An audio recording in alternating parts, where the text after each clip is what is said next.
গণতন্ত্র যখন নিয়ে আসলো তখন আবার এক ধরনের আলেম গণতন্ত্রের দলিল নিয়ে চলে আসলো। আরে কুরআনুল কারীমে আল্লাহ রাব্বুল আলামিন বলেছেন ওয়াশাবিরহুম ফিল আমর। আরে কুরআনুল কারীমে আল্লাহ রাব্বুল আলামিন সবার পরামর্শ সাপেক্ষে কাজ করতে বলেছেন।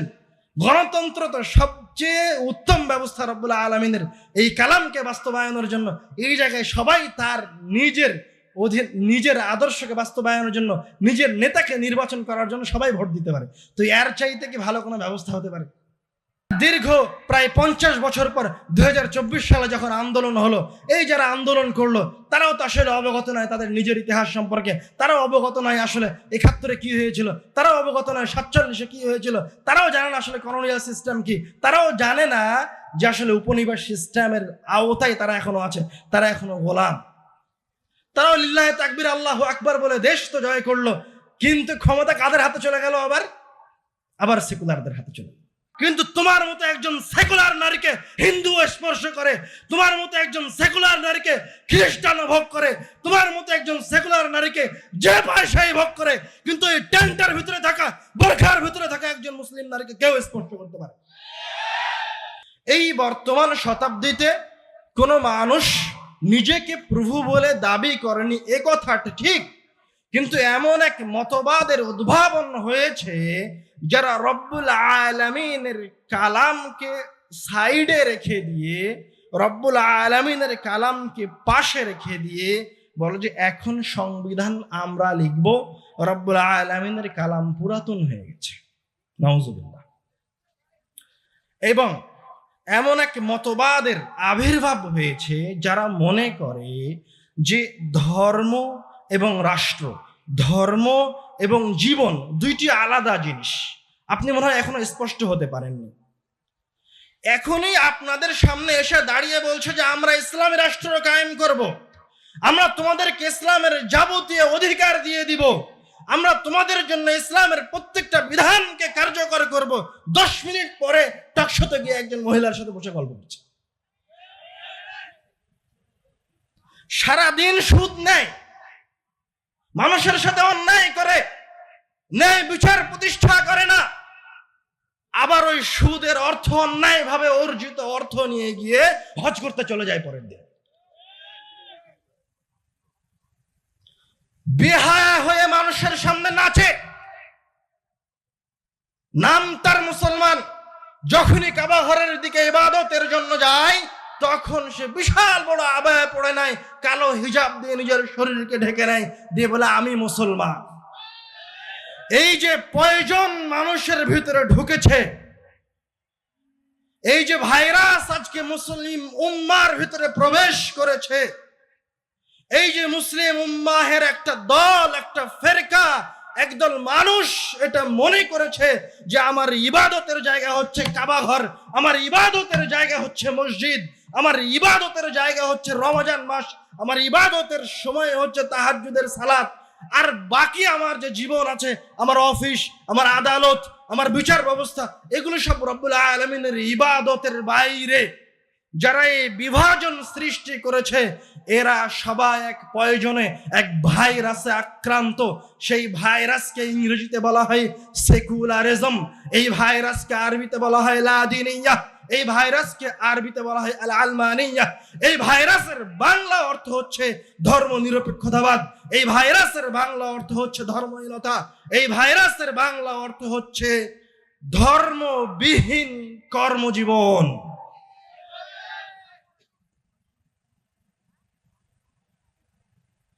আমি এখন পর্যন্ত আমার মূল আলোচনায় প্রবেশ করিনি। যেটা বললাম এটা ছিল সেকুলারিজমের পরিচয়, সেকুলারিজম কি, এবং আমি আপনাকে বোঝানোর চেষ্টা করেছি যে এই দেশের প্রত্যেকটা মানুষ এখন সেকুলারিজমের পয়জনে আক্রান্ত। ও জানে না এটা কখন তার ভিতরে প্রবেশ করছে, ও শৈথল্যবাদী হওয়ার চেষ্টা করছে, তার অজান্তে সে এখন সেকুলারিজমে আক্রান্ত। তার অজান্তে এখন সে মনে করছে যে এটা তো স্বাভাবিক জিনিস, এটা করাতে তো কোনো সমস্যা নাই, আমি তো আল্লাহর ইবাদত করছি। অথচ আল্লাহ রাব্বুল আলামিন বলছেন ওয়ামা খালাকতুল জিন্না ওয়াল ইনসা ইল্লা লিয়াবুদুন, আরে মানুষকে আমি দ্বিতীয় কোনো কাজের জন্য সৃষ্টি করিনি, আমি মানুষকে শুধুমাত্র আমার ইবাদতের জন্য সৃষ্টি করেছি। যখন কোনো মানুষ তার বাড়ি থেকে বের হবে তখন তার বাড়ি থেকে বের হওয়া হবে ইবাদত, যখন সে স্যান্ডেল পায়ে দিবে তার স্যান্ডেল পায়ে দেওয়া হবে ইবাদত, যখন সে টয়লেটে প্রবেশ করবে পায়খানা করার জন্য তখন তার টয়লেটে প্রবেশ করা হবে ইবাদত, যখন সে বাথরুম থেকে বের হবে তার বাথরুম থেকে বের হবে ইবাদত, যখন সে রাষ্ট্র পরিচালনার জন্য যাবে তখন তার রাষ্ট্র পরিচালনা হবে তার জন্য ইবাদত, যখন সে তার পরিবারের জন্য অর্থ উপার্জন করতে যাবে সেই অর্থ উপার্জন তার জন্য ইবাদত। অবশ্যই প্রত্যেকটা ক্ষেত্রে প্রত্যেকটা সেক্টরে মুসলমানের বাচ্চাকে, একজন মানুষকে যে ইলাহে বিশ্বাস করে, রব্বুল আলামিনে বিশ্বাস করে, সে রব্বুল আলামিনের উবুদিয়্যাত করতে প্রত্যেকটা সেক্টরে বাধ্য করতেই হবে। অন্যথায় সে সেকুলারিজমে আক্রান্ত, তার অজান্তে সে এখন কুফরি মতবাদের ভিতরে ঢুকে গেছে। এবার আসি এই কুফরি মতবাদের উত্থান হওয়ার পিছনে কারণ কি, সেকুলারিজমের উৎপত্তি হওয়ার কারণটা কি, এটা কোথায় থেকে আসলো? সেকুলারিজম এর সরিষা সমপরিমাণ ধারণা ইসলামের কোরআনেও নাই, ইসলামের হাদিসেও নাই, এবং ইসলামের কোনো বিধান এমন নয় যে কোনো মুসলমানের সেকুলার হওয়ার প্রয়োজন আছে। সেকুলার কার হওয়ার প্রয়োজন আছে? যার ধর্মে কমতি আছে। সেকুলার কার হওয়ার প্রয়োজন আছে? যার ধর্ম পরিপূর্ণ নয়। আর আল্লাহ রাব্বুল আলামিন বলছেন আল ইয়াউমা আকমালতু লাকুম দীনাকুম, আজকে আমি তোমাদের ধর্মকে পরিবর্তন করে দিয়েছি। আজকের পরে ইসলাম ছাড়া তোমাদের জন্য দ্বিতীয় কোনো ধর্ম নাই, আজকের পরে ইসলাম ছাড়া তোমাদের কোনো মতবাদ নাই, আজকের পরে ইসলাম ছাড়া তোমাদের কোনো মূলনীতি নাই, তোমাদের কোনো রাষ্ট্রের মূলনীতি নাই, তোমাদের কোনো অর্থনৈতিক মূলনীতি নাই, তোমাদের কোনো বিচার ব্যবস্থার মূলনীতি নাই, একমাত্র কি ছাড়া? ইসলাম ছাড়া। আমরা সেকুলারিজমের উত্থানের তিনটি কারণ উল্লেখ করব। সেকুলারিজম এসেছে মূলত ইউরোপ কান্ট্রিগুলি থেকে। গির্জার পাদ্রীদের নির্যাতন অত্যাচার সহ্য করতে না পেরে এবং খ্রিস্টান ধর্মের জ্ঞান ও বিজ্ঞানের সাথে সাংঘর্ষিক হওয়ার কারণে মূলত সেকুলারিজমের উৎপত্তি হয়। আমি মোট তিনটি কারণ উল্লেখ করব। তার প্রথম কারণ হচ্ছে সেকুলারিজম ইউরোপ কান্ট্রিতে আসে পাদ্রীদের অত্যাচারের কারণে। তাদের অত্যাচারের একটা রূপ ছিল, যখন কোনো খ্রিস্টান কোনো পাপে লিপ্ত হতো তখন সেই পাপের প্রায়শ্চিত্ত করার জন্য তাদের ইন্ডুলজেন্স নামক একটা সিস্টেম ছিল। সেটা হচ্ছে পাদ্রীকে গির্জায় অর্থ দিতে হয়। তো গির্জার পাদ্রীরা এই উপায়ে দেশের জনগণের খ্রিস্টানদের অর্থ আত্মসাৎ করত। এটা কোন ধর্মের নিয়ম? কোন ধর্মের নিয়ম? খ্রিস্টান ধর্মের নিয়ম। আমি আপনাকে এই আলোচনা খুব মনোযোগ সহকারে শোনার জন্য উদাত্ত আহ্বান জানাবো। এই আলোচনার বিষয়বস্তু কঠিন, যদি মনোযোগ দিয়ে না শোনেন তো হয়তো বুঝতে পারবেন না। এবং এই সেকুলারে আক্রান্ত মুসলিম উম্মাহ গত 500 বছর থেকে আপনি এই আলোচনা যদি মনোযোগ সহকারে না শোনেন তাহলে আপনার যেই উত্তর শরীরে আসছে এরাও এই সেকুলারিজমের ভয়াবহ পয়জনে, ভয়াবহ ভাইরাসে আক্রান্ত হয়ে থাকবে। এটা হচ্ছে প্রথম একটি কারণ। আর এই জায়গায় আপনি ইসলামের প্রায়শ্চিত্ত দেখেন। ইসলামে যখন কোনো মুমিন বান্দা পাপ করে তখন তার পাপ হচ্ছে দুই ভাগে বিভক্ত। একটা হচ্ছে রাষ্ট্রের সাথে যত অপরাধ রয়েছে সেগুলির হুকুম আহকাম রাসূল সাল্লাল্লাহু আলাইহি ওয়াসাল্লাম বলে দিয়েছেন, এবং ব্যক্তির সাথে যে অপরাধ আছে সেটাও রাসূল সাল্লাল্লাহু আলাইহি ওয়াসাল্লাম বলে দিয়েছেন। আমরা এই পর্যায়ে শুধুমাত্র ইসলাম ধর্ম কতটা মানুষের জন্য সহনশীল, মানুষের জন্য ইসলাম ধর্মের প্রায়শ্চিত্ত মানুষের জন্য কতটা সহনশীল এবং সহজ সেটা বোঝানোর জন্য খ্রিস্টান ধর্মের প্রেক্ষিতে রাসূল সাল্লাল্লাহু আলাইহি ওয়াসাল্লামের একটা হাদিস বলবো। একজন সাহাবী রাসূল সাল্লাল্লাহু আলাইহি ওয়াসাল্লামের কাছে এসে বলছে, ইয়া রাসূলুল্লাহ হালাকতু, হে আল্লাহর রাসূল আমি ধ্বংস হয়ে গেছি। তখন রাসূল সাল্লাল্লাহু আলাইহি ওয়াসাল্লাম বলছেন, মা লাকা, কি হয়েছে তোমার? তখন ওই সাহাবী বলছে, ইয়া রাসূলুল্লাহ ইন্নী ওয়াকাഅতু আলা যাওজাতি আলা ইমরাতি ওয়া আনা সাইমুন, আমি সিয়াম অবস্থায় আমার স্ত্রীর সাথে মিলিত হয়েছে। এবার রাসূলুল্লাহ সাল্লাল্লাহু আলাইহি ওয়াসাল্লাম বলছেন, তুমি কি একজন দাসকে মুক্ত করতে পারবা? সাহাবী বলছে, না, পারবো না। তখন রাসূলুল্লাহ সাল্লাল্লাহু আলাইহি ওয়াসাল্লাম বলছেন, হাল তাস্তাতিউ আন তাসুমা শাহরাইন মুতাতাবিআইন, তুমি কি এই পাপের প্রায়শ্চিত্ত করার জন্য লাগাতার 2 মাস সিয়াম পালন করতে পারবা? সাহাবী বলল, লা ইয়া আল্লাহ, হে আল্লাহ রাসূল, আমি লাগাতার 2 মাস সিয়াম পালন করতে পারবো না। তখন রাসূলুল্লাহ সাল্লাল্লাহু আলাইহি ওয়াসাল্লাম তাকে আর তৃতীয় অপশন দিয়ে বলছেন, হাল তাস্তাতিউ আন তুতঈমা 60 মিসকিনান, তুমি কি 60 জন মিসকিনকে খাওয়াতে পারবা? ওই সাহাবী আবারও বলল, হে আল্লাহ রাসূল, আমার এই সক্ষমতা নাই যে 60 জন মিসকিনকে খাওয়াতে পারবো। তো এইভাবে কথা চলছে। এরই মাঝে রাসূল সাল্লাল্লাহু আলাইহি ওয়াসাল্লামের কাছে এক ডালি খেজুর হাদিয়া হিসেবে পৌঁছেছে।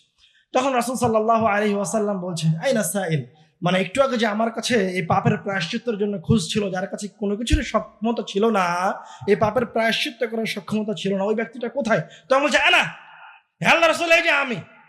তারা বলছে, খুয ওয়া তাসাদ্দাক বিহা, আমার খেজুরগুলো নিয়ে গিয়ে তুমি এগুলি সাদকা করে দিয়ে তোমার পাপ থেকে মুক্ত হও।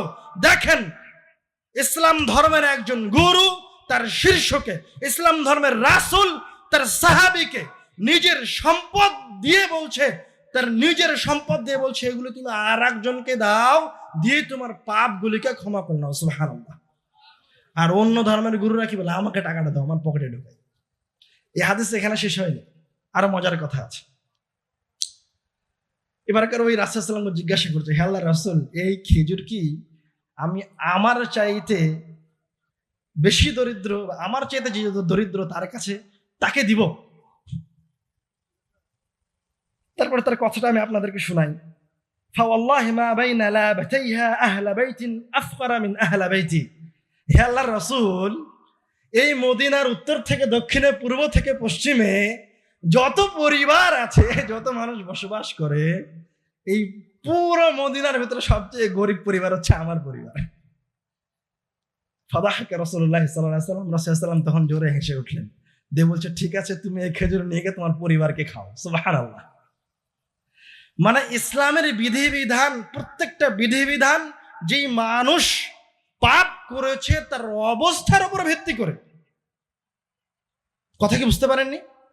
মানে আপনি যে অবস্থায় আছেন, যে সিচুয়েশনে আছেন, যে মানসিকতায় আছেন, যে আর্থিক অবস্থায় আছেন, সেই অবস্থার উপরে ভিত্তি করে ইসলাম আপনার উপর হুকুম দিবে, এমন না যে সবার জন্য সব হুকুম।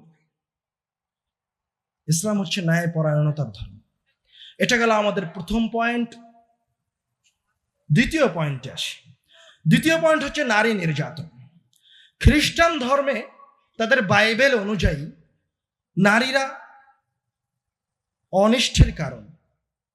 তাদের বাইবেলে এসেছে যে আদম আলাইহিস সালাতু ওয়াস সালামকে জান্নাত থেকে বের করে দেওয়া হয়েছে হাওয়া আলাইহিস সালাতু ওয়াস সালামের কারণে।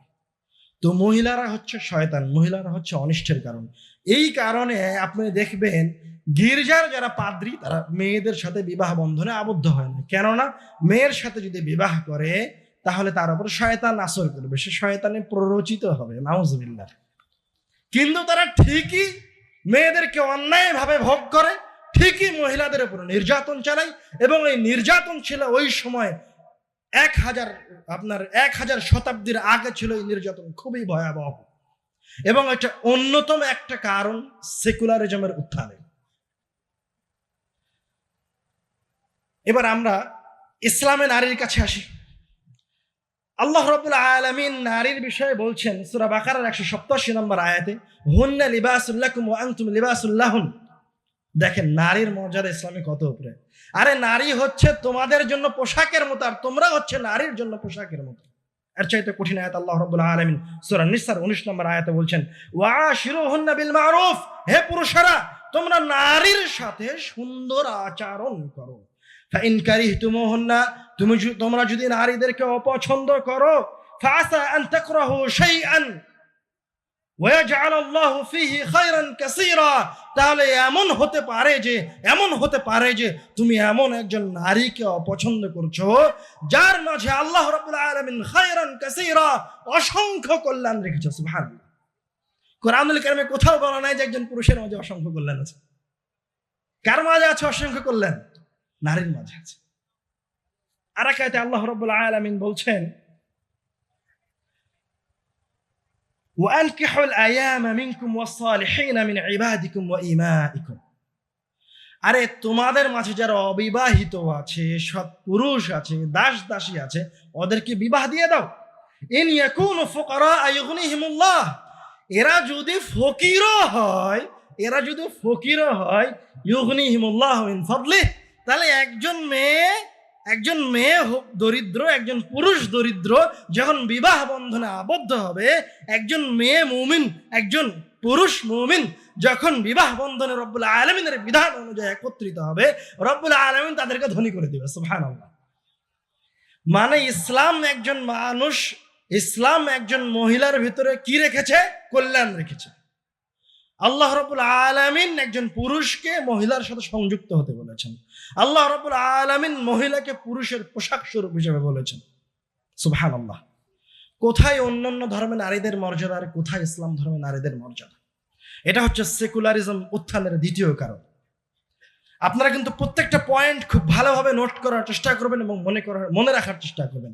এবার আমরা আসি তৃতীয় পয়েন্ট। এটা হচ্ছে সবচেয়ে গুরুত্বপূর্ণ এবং সবচেয়ে মেজর কারণ। সেটা হচ্ছে ধর্মের সাথে জ্ঞান ও বিজ্ঞান, ধর্মের সাথে আধুনিক জ্ঞান বিজ্ঞানের সাংঘর্ষিক অবস্থান।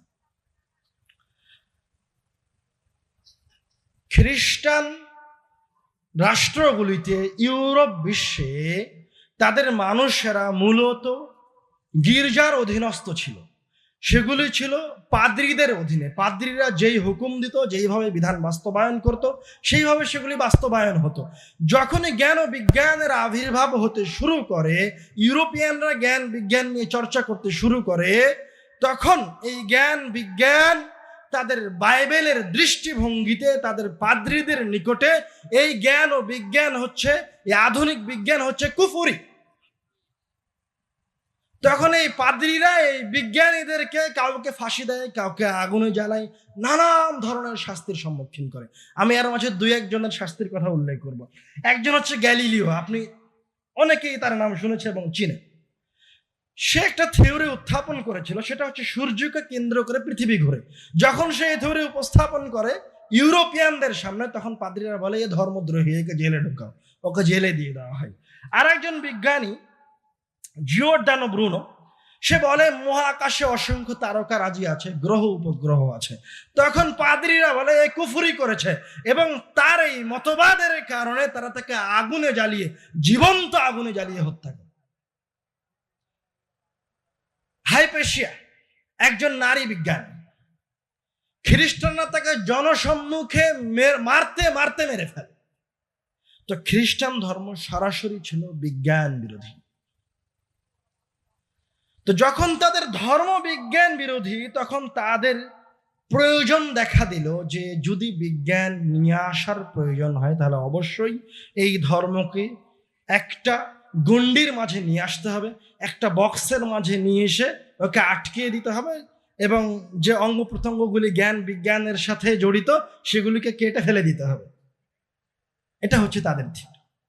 এখন এই জায়গায় একটা প্রশ্ন আসে, আমি এতক্ষণ পর্যন্ত যে তিনটি পয়েন্ট আপনাদের সামনে উল্লেখ করেছি, এগুলি সেকুলাররাও তাদের কথাই উল্লেখ করে যে এগুলি হচ্ছে সেকুলারিজম উত্থানের কারণ, এগুলি হচ্ছে ধর্ম নিরপেক্ষতার উত্থানের কারণ, এবং তারা বলে এটা সবার জন্য জরুরি।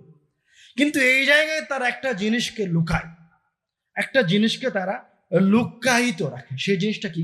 আচ্ছা, হঠাৎ করে এই 1200 খ্রিস্টাব্দের দিকে এই সমস্ত খ্রিস্টানের কাছে এই জ্ঞান বিজ্ঞান আসলে কোথায় থেকে? ওরা কিন্তু এই কথার উত্তর দেয় না। যখন এই 1200, 1300, 1400 খ্রিস্টাব্দের দিকে খ্রিস্টানদের কাছে জ্ঞান বিজ্ঞানের চর্চা বৃদ্ধি পায়, তারও 100, 150, 200 বছর আগে মুসলমানরা স্পেনে, আন্দালুসে আধুনিক যুগে পৌঁছে গেছে। তাদের আধুনিকতার জয় জয় গান পুরো পৃথিবীব্যাপী ছড়িয়ে পড়ে। তখন এই সমস্ত এলাকা থেকে খ্রিস্টানেরা ইউরোপ থেকে, ফ্রান্স থেকে, যুক্তরাষ্ট্র থেকে, যুক্তরাজ্য থেকে, ইতালি থেকে জ্ঞান অন্বেষণ করার জন্য ওরা কোথায় আসে? স্পেনে আছে, ওই সময় মুসলিম আন্দালুসে আসে। আন্দালুসে এসে তারা মুসলিম বিজ্ঞানীদের কাছে জ্ঞান অর্জন করে। তার প্রমাণ হিসাবে কয়েকজন খ্রিস্টান বিজ্ঞানীর নাম উল্লেখ করছি, যারা 1200 খ্রিস্টাব্দের দিকে আন্দালুসে এসেছিল জ্ঞান অর্জন করার জন্য। তাদের একজন হচ্ছে পপ সিলভেস্টার দ্য সেকেন্ড। তিনি ফ্রান্স থেকে এসে আন্দালুসে জ্যোতির্বিদ্যা এবং আরবি সংখ্যা শিক্ষা অর্জন করেন এবং আবার ফ্রান্সে ফিরে যান এবং ফ্রান্সে গিয়ে এই শিক্ষার বিস্তার করেন। এডওয়ার্ড অফ বার্থ, ইনি ইংল্যান্ড থেকে এসে আরবি দর্শন, গণিত বিদ্যা এগুলোর উপর পারদর্শিতা অর্জন করেন। জেরার্ড অফ ক্রেমন, তিনি ইতালি থেকে এসে আন্দালুসে আসার পরে তিনি প্রায় 87-র অধিক আরবি গ্রন্থকে ল্যাটিন ভাষায় অনুদিত করেন এবং এগুলি তিনি তার সাথে ইতালিতে নিয়ে যান। ড্যানিয়েল অফ মর্লি, তিনি ইংল্যান্ড থেকে আন্দালুসে আগমন করেন, আরবি দর্শন এবং বিজ্ঞান শিখেন। মাইকেল স্কট, তিনি স্কটল্যান্ড থেকে আন্দালুসে এসে ইবনে রুশদের দর্শন, ইবনে সিনার চিকিৎসাবিদ্যা এবং দর্শন সম্পর্কে ভালো জ্ঞান অর্জন করেন। রবার্ট চেস্টার, তিনি ইংল্যান্ড থেকে এসে খাওয়ারিজমের গণিত বিদ্যা, অ্যালগরিদম, আলজেব্রা এরকম নানান তথ্য এবং বৈজ্ঞানিক তত্ত্বগুলি শেখার পর আবার ফিরে যায়। এই জায়গায় একটা সবচেয়ে চমৎকার কথা হচ্ছে, আমি যতজন বিজ্ঞানীর নাম বললাম এরা কেউই একজনও ইসলাম গ্রহণ করেনি। তারা মুসলমানদের কাছে কেউ 5 বছর, 10 বছর, 40 বছর পর্যন্ত মুসলমানদের কাছে জ্ঞান বিজ্ঞান শিখেছে, কিন্তু ইসলাম গ্রহণ করেনি। তারা জ্ঞান বিজ্ঞান নিজেদের মতো করে শিখে, নিজেদের মতো করে নিজেদের দেশে গিয়ে সেগুলি প্রয়োগ করেছে, ইসলামের নাম আর নেই। যখন এই জ্ঞান বিজ্ঞানের শিক্ষা তাদের দেশে প্রসার ঘটেছে, শিক্ষিত মানুষের সংখ্যা বৃদ্ধি পেয়েছে, যখন তারা বুঝতে পেরেছে তাদের ধর্ম এই জ্ঞান ও বিজ্ঞানের সাথে সাংঘর্ষিক, তখন গির্জার বিরুদ্ধে আন্দোলন শুরু হয়েছে। এই আন্দোলন যখন প্রকট রূপ লাভ করে, তখন এই আন্দোলনের নামকরণ রাখা হয় প্রোটেস্ট্যান্ট এবং তাদের দ্বন্দ্ব শুরু হয় মূলত ক্যাথলিকদের সাথে ইউরোপ বিশ্বে।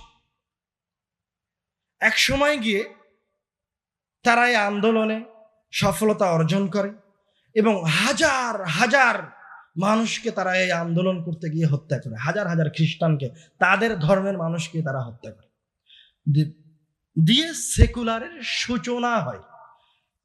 এটা হচ্ছে সেকুলারের সূচনা। এবার দেখেন এরা কত বড় খারাপ।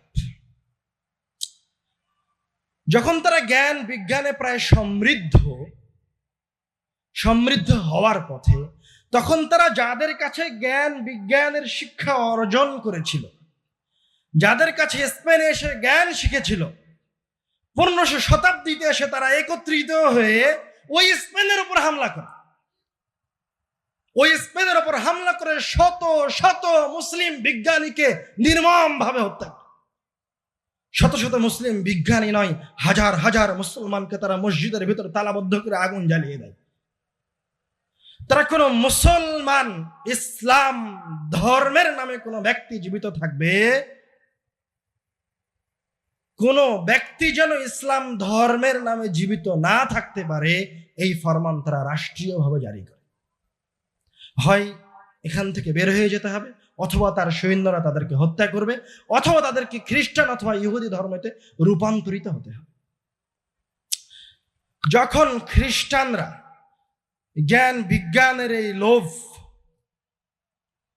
এবং এই অর্থ সম্পদের লোভে লোভান্বিত হলো, তাদেরকে লালসা আচ্ছাদিত করলো, তখন তারা পৃথিবীব্যাপী উপনিবেশ কলোনি তৈরি করার জন্য সামনের দিকে অগ্রসর হবে। মনোযোগ দিয়ে শুনুন।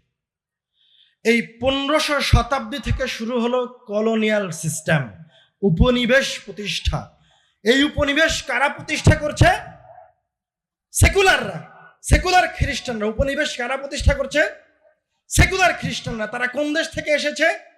ইউরোপ দেশ থেকে এসেছে। এটা সবসময় মনে রাখবেন, ভুলে যায়েন না, একটার সাথে আর একটা সংযুক্ত। 1500 শতাব্দীতে শুরু হলো এই যাত্রা, প্রায় 1700 শতাব্দী পর্যন্ত চলতে থাকলো।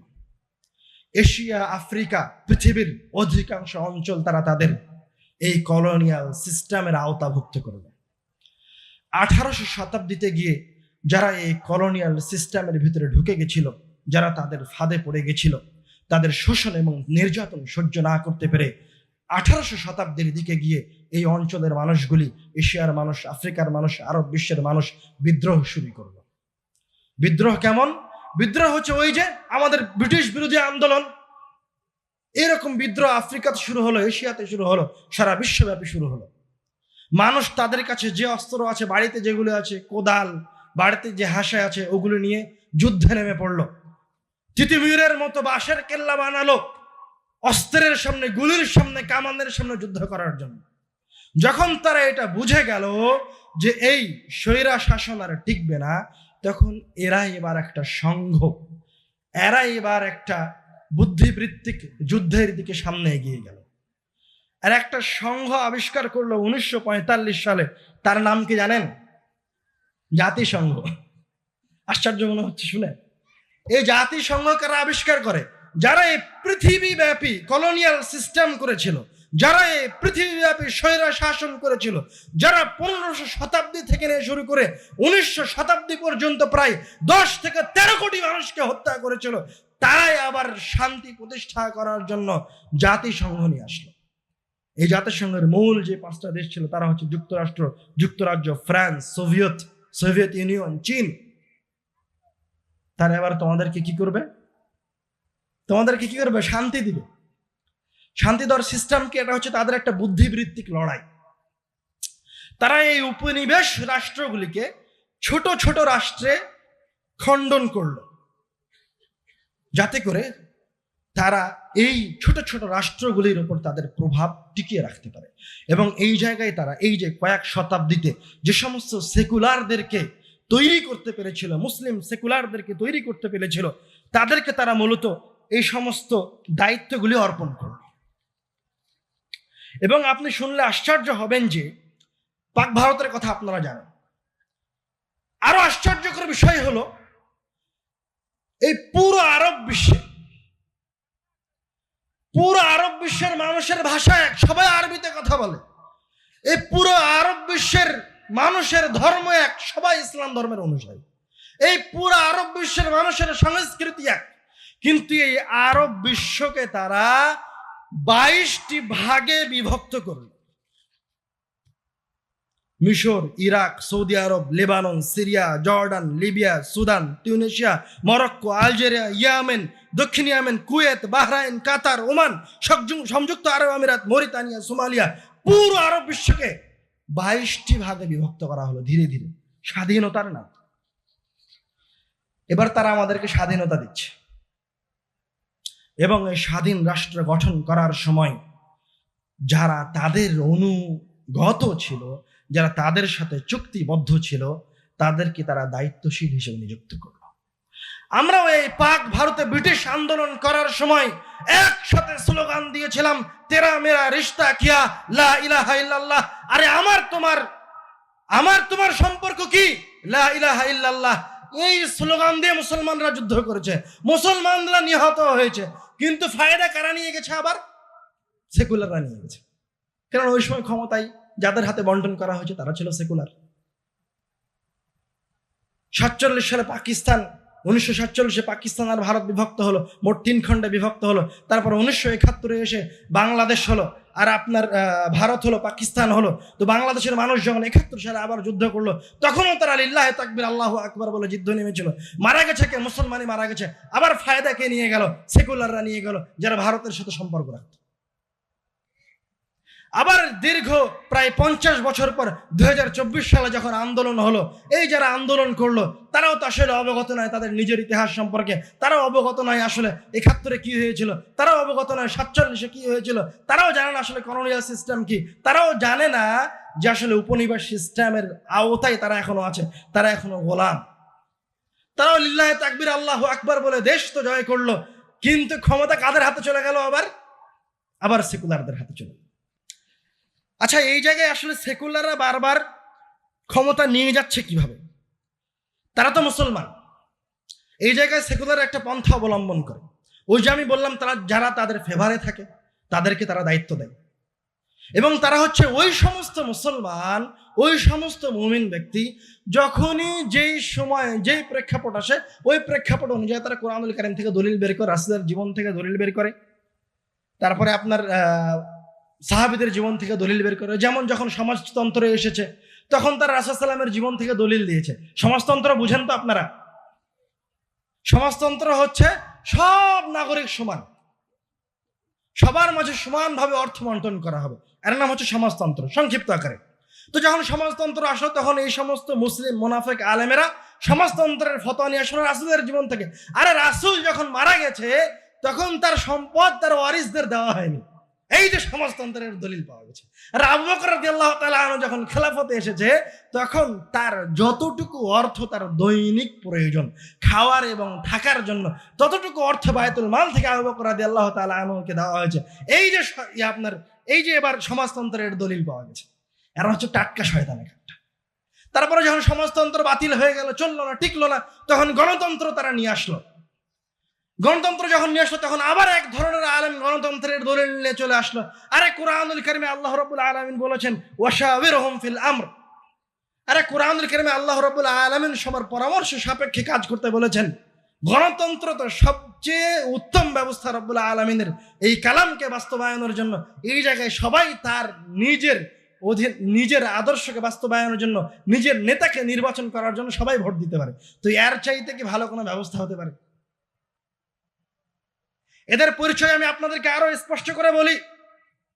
এরা হচ্ছে ওই সকল মুমিন, এরা হচ্ছে ওই সকল মুসলমান যার কথা আল্লাহ রাব্বুল আলামিন কুরআনুল কারীমের সূরা বাকারার 14 নম্বর আয়াতে বলছে যে সমস্ত মুমিনরা তোমাদের বাড়ির দরজায় আসবে, এই সমস্ত মুমিনরা তোমাদের মজলিসে উপস্থিত হবে, এই সমস্ত মুমিনরা তোমাদের সাথে টকশোতে টিভিতে উপস্থিত হবে। উপস্থিত হয়ে কি বলবে? ওয়াইদা লাকুল্লাযিনা আমানু ক্বালু আমান্না।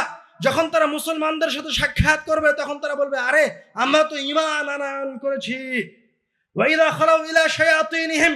আর যখন তারা শয়তান বন্ধুগুলির কাছে যাবে কাফেরদের সাথে, ওই এমবাসিতে গিয়ে সাক্ষাৎ করবে, তখন তারা বলবে, যখন তারা ওই মা দুর্গার পূজায় যাবে তখন তারা বলবে ইন্না মাআকুম ইন্নামা নাহনু মুস্তাহজিউন। আরে আমরা তো তোমাদের সাথেই আছি। ওই মুসলমানের একটু ভোটের দরকার ছিল তাই তার কাছে গেছে।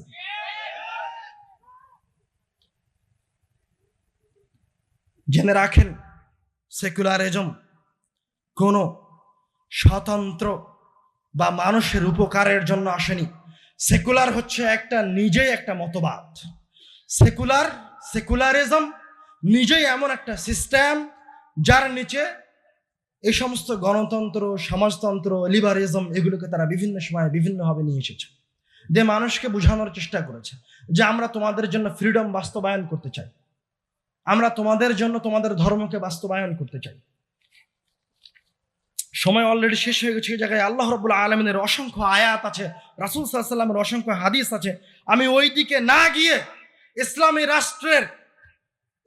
রাষ্ট্রের শুধুমাত্র 2টি পয়েন্টকে উপস্থাপন করে আমার আলোচনার শেষের দিকে চলে যাব। তার একটা পয়েন্ট হচ্ছে যখন সেকুলাররা বিচার ব্যবস্থার সিস্টেমকে নিয়ে আসে, যখন সেকুলারেরা কোনো সিস্টেম অথবা কোনো কানুন অথবা কোনো নিয়মকে নিয়ে আসে তখন সেকুলাররা নিজের পক্ষ থেকে নিয়ে আসে, তাদেরকে জিজ্ঞাসা করার মতো কেউ থাকে না। কিন্তু ইসলামে রাসূলও যে বিধান নিয়ে আসে সেই বিধানের বিষয় সে রব্বুল আলামিনের মুখাপেক্ষী। খলিফা যে বিধান নিয়ে আসে সেই বিধান যদি একটু এইদিকে ওইদিকে হয় তাহলে তার সামনে সাহাবী দাঁড়িয়ে গিয়ে তার বিরোধিতা করে বলে যে আপনি এই বিধান কোথায় পেলেন। আমি আপনাকে কোরআনুল কারীম থেকে একটা উদাহরণ দিতে চাই। রাসূল সাল্লাল্লাহু আলাইহি ওয়াসাল্লাম মক্কা বিজয় করেছেন। মক্কা বিজয় করে কাবা ঘরের ভিতরে ঢুকছেন, 2 রাকাত সালাত আদায় করে রব্বুল আলামিনের ইবাদত করবেন। তো কাবা ঘরে ঢোকার সময় ওসমান বিন তালহার কাছ থেকে কাবা ঘরের চাবিটা নিয়ে নিয়েছেন, তাকে আর দেন না, কাবা ঘরে ঢুকে গেছেন। তখন আল্লাহ রাব্বুল আলামিনের কাছ থেকে ওহী অবতীর্ণ হলো, ইন্নাল্লাহা ইয়া'মুরুকুম আন তুআদ্দুল আমানাতা ইলা আহলিহা। ইন্নাল্লাহ, নিশ্চয় আল্লাহ রাব্বুল আলামিন, ইয়া'মুরুকুম, তোমাদেরকে নির্দেশ দিচ্ছে, আন তুআদ্দুল আমানাতা ইলা আহলিহা, তোমরা আমানতকে তার হকদারের কাছে পৌঁছে দাও। রাসূল অন্য কেউ নয়, এই পৃথিবীর মাটিতে সর্বশ্রেষ্ঠ ব্যক্তি, এই পৃথিবীর মাটিতে যিনি শরীয়ত নিয়ে এসেছেন, এই পৃথিবীর মাটিতে রব্বুল আলামিনের কাছে সবচেয়ে প্রিয় ব্যক্তি আবু তালহার কাছ থেকে চাবি নিয়ে চলে গেছেন। তো রব্বুল আলামিনের পক্ষ থেকে নির্দেশ আসলো, তুআদ্দুল আমানাতা ইলা আহলিহা, তোমরা আমানতকে তার হকদারের কাছে পৌঁছে দাও। রাসূল সাল্লাল্লাহু আলাইহি ওয়াসাল্লাম দ্রুত কাবা ঘর থেকে বের হয়ে এসে তালহার কাছে চাবি বুঝিয়ে দিলেন। সুবহানাল্লাহ। এবং আজ পর্যন্ত তালহার বংশধরের কাছে কাবা ঘরের দরজা চাবি আছে। সেকুলাররা বলার চেষ্টা করে যদি মুসলিম সাম্রাজ্য কায়েম হয় তাহলে অন্যান্য ধর্মাবলম্বীদের কি হবে? তোমরা শুনে রাখো, রাসূল সাল্লাল্লাহু আলাইহি ওয়াসাল্লাম বলেছেন যে কোন অমুসলিম, ইহুদি, খ্রিস্টান, বৌদ্ধ, হিন্দু যদি কোনো ইসলামী রাষ্ট্রতে আশ্রয় গ্রহণ করে, যদি মুআহাদার ভিতরে আসে, আর কোনো মুসলমান যদি তাকে অন্যায়ভাবে হত্যা করে, তাহলে ওই মুসলিম পরকালে জান্নাতের ঘ্রাণও পাবে না, অথচ জান্নাতের ঘ্রাণ 40,000 বছরের দূরত্ব থেকে পাওয়া যায়। তারিখের কিতাবগুলিতে একটি ঘটনা বর্ণনা করা হয়েছে। সত্য মিথ্যা, ঘটনা কতটুকু সঠিক তা এখনো তদন্ত করিনি, তবে ঘটনার সাথে সাহাবীদের ওই সময়ের অনেক মিল আছে, খেলাফতের অনেক মিল আছে। আমর ইবনুল আস রাদিয়াল্লাহু তাআলা আনহু, যিনি আফ্রিকা জয় করেছেন, আফ্রিকা মহাদেশ জয় করেছেন, মিশর হয়ে আফ্রিকা মহাদেশে ঢুকেছেন, তার সন্তান একজন খ্রিস্টানের সাথে ঘোড়া প্রতিযোগিতায়, ঘোড় দৌড় প্রতিযোগিতায় হেরে যায়। তখন রাগ করে ওই খ্রিস্টান যুবককে চাবুক দিয়ে আঘাত করে। তখন ওই খ্রিস্টান যুবক আমিরুল মুমিনিন ওমর রাদিয়াল্লাহু তাআলা আনহুর কাছে অভিযোগ করে। তখন এবার আমিরুল মুমিনিন ওমর রাদিয়াল্লাহু তাআলা আনহু আমর ইবনুল আস এত বড় একজন ব্যক্তির সন্তানকে ডেকে পাঠান এবং ওই খ্রিস্টানকে বলে যে তোমাকে যেভাবে সে চাবুক দিয়ে মেরেছে তুমিও তাকে যেভাবে চাবুক দিয়ে মারো। এর নাম হচ্ছে ইসলামের নিয়ম কানুন, ইসলামের ন্যায় পরায়ণতা। এছাড়াও অসংখ্য হাদিস, অসংখ্য ঘটনা, আল্লাহ রাব্বুল আলামিনের অসংখ্য বাণী আছে। আমি পরিশেষে আপনাদের সামনে সবচেয়ে গুরুত্বপূর্ণ যে কথাটা বলবো, সবচেয়ে গুরুত্বপূর্ণ এবং সবচেয়ে সেন্সিটিভ যে বিষয়টি আমি আপনাদের সামনে উপস্থাপন করতে চাই, সেটা হচ্ছে সেকুলাররা সব সময় তাদের মতকে, তাদের মতাদর্শকে টিকিয়ে রাখার জন্য ইসলামের বিধি বিধানকে তারা নেগেটিভ ওয়েতে পেশ করার চেষ্টা করে। এটা হচ্ছে মুসলমানদের বিরুদ্ধে, ইসলামের বিরুদ্ধে তাদের সবচেয়ে বড় হাতিয়ার। যেমন তাদের একটা নেগেটিভ থিঙ্কিং হচ্ছে মুসলমানরা মেয়েকে বোরখার ভিতরে আবদ্ধ করে রাখে, তাদেরকে জেলের ভিতর আটকিয়ে রাখে। হে সেকুলারের বাচ্চা, সেকুলার শুনে রাখো, হে সেকুলাররা শুনে রাখো, আমি তোমাদের সামনে আজ এই বোরখার হিকমতের কথা বলছি না, আমি আজ এই বোরখার ভিতরে থাকা মুসলিম নারীর মর্যাদার কথা বলছি। এই বোরখার ভিতরে থাকা, যাকে তোমরা টেন্ট উপাধি দিয়েছো, এই তাবির ভিতরে লুকিয়ে থাকা একজন মহিলা, তোমার একজন সেকুলার, তোমার একজন হিন্দু, খ্রিস্টান, তোমার একজন বৌদ্ধ সেকুলারের চেয়ে অনেক উত্তম। তুমি যেই কথা স্পষ্টভাবে জেনে রাখো যে এই মুসলিম, এই মুমিনা নারীকে কোনো হিন্দু কোনোদিন স্পর্শ করতে পারবে না, কোনো খ্রিস্টান কোনোদিন স্পর্শ করতে পারবে না, কোনো বৌদ্ধ কোনোদিন স্পর্শ করতে পারবে না। কিন্তু তোমার মতো একজন সেকুলার নারীকে হিন্দু স্পর্শ করে, তোমার মতো একজন সেকুলার নারীকে খ্রিস্টান ভোগ করে, তোমার মতো একজন সেকুলার নারীকে যে পায় সেই ভোগ করে, কিন্তু এই টেন্টের ভিতরে থাকা, বোরখার ভিতরে থাকা একজন মুসলিম নারীকে কেউ স্পর্শ করতে পারে। তুমি জেনে রাখো, স্পষ্টভাবে জেনে রাখো সেকুলার মদিনা,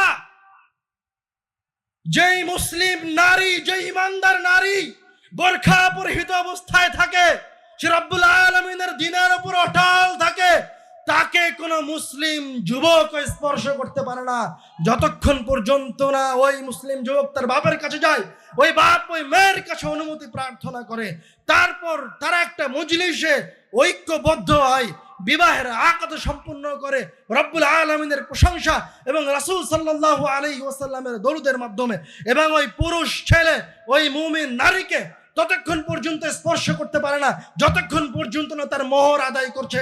তোমরা জেনে রাখো সেকুলারেরা, ওই বোরকা পরিহিতা মহিলাকে একজন মুসলমান স্পর্শ করতে পারে না, একজন মুসলিম যুবক স্পর্শ করতে পারে না যতক্ষণ পর্যন্ত না সে তাকে নিয়ে একটা নিরাপদ জায়গায় যাচ্ছে, যতক্ষণ পর্যন্ত না ওই মুমিনা নারীকে তার পিছনে দাঁড় করিয়ে সে তার সামনে দাঁড়িয়ে রব্বুল আলামিনকে সামনে রেখে 2 রাকাত সালাত আদায় করছে, যতক্ষণ না ওই মুমিন নারীর কপালে হাত রেখে সে দোয়া পড়ছে। আরে তোমার মর্যাদা কোথায় আর আমার মুসলিম নারীর মর্যাদা?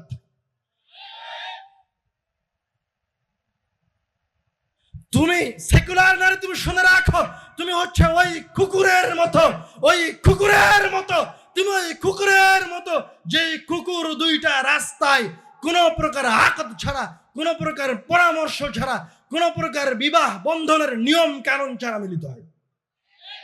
বরং তুমি ওই কুকুরের চেয়ে খারাপ।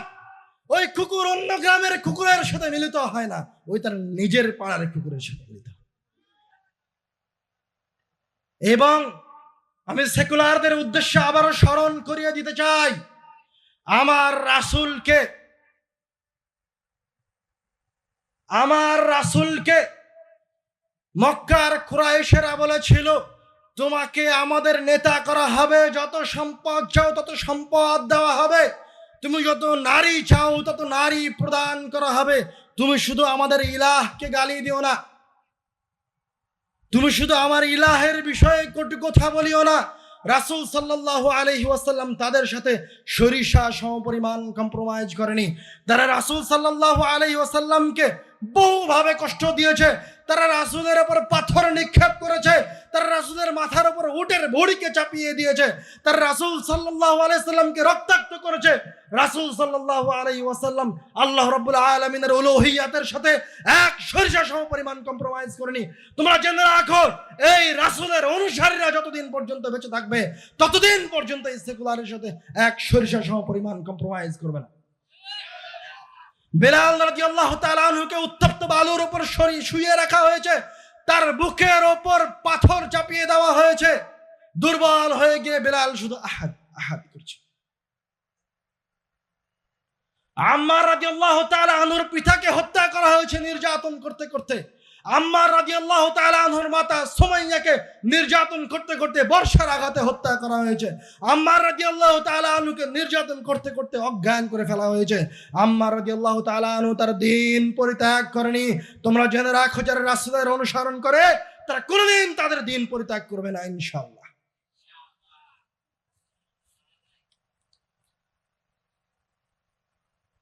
পরিশেষে আমরা রব্বুল আলামিনের ওই আয়াত দিয়ে শেষ করব, ইন্না সালাতি ওয়া নুসুকি ওয়া মাহইয়ায়া ওয়া মামাতি লিল্লাহি রাব্বিল আলামিন। ইন্না সালাতি ওয়া নুসুকি, নিশ্চয় আমার ইবাদত, আমার কুরবানি, ওয়া মাহইয়ায়া ওয়া মামাতি, আমার জীবন এবং আমার মৃত্যু লিল্লাহি রাব্বিল আলামিন, রব্বুল আলামিনের জন্য। আমরা রব্বুল আলামিন ব্যতীত, রাসূল সাল্লাল্লাহু আলাইহি ওয়াসাল্লামের আদর্শ ব্যতীত কখনো কোনোদিন কোনো আদর্শের সামনে মাথা নত করিনি। কিয়ামত পর্যন্ত, যতদিন পর্যন্ত আহলে হাদিসরা বেঁচে থাকবে, যতদিন পর্যন্ত হাদিসের অনুবাদকরা বেঁচে থাকবে, ততদিন পর্যন্ত কোনোদিন কোনো আহলে হাদিস কোনো জায়গায়, পৃথিবীর কোনো জায়গায় কোনো সেকুলারের সাথে সরিষা সমপরিমাণ কম্প্রোমাইজ করবে না ইনশাআল্লাহ। পরিশেষে আমি আবারও আমার মুসলিম ভাই বোনদের উদ্দেশ্যে উদাত্ত আহ্বান জানিয়ে বলতে চাই, আপনারা আপনাদের সন্তানদেরকে সতর্কতা